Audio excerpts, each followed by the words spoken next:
गवताची झोपडी आधी, आता आलोय बंगल्यामधी. गवताची झोपडी आधी, आता आलोय बंगल्यामधी. नव्हती मिळत गोधडी साधी, आता झोपाय मऊ मऊ गादी. फ्रीज, टीव्ही आणि कूलर सार घरात आलंय ग.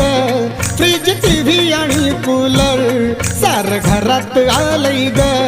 कालच्या महारवाड्यात भीमनगर झालंय ग. कालच्या महारवाड्यात भीमनगर झालंय ग.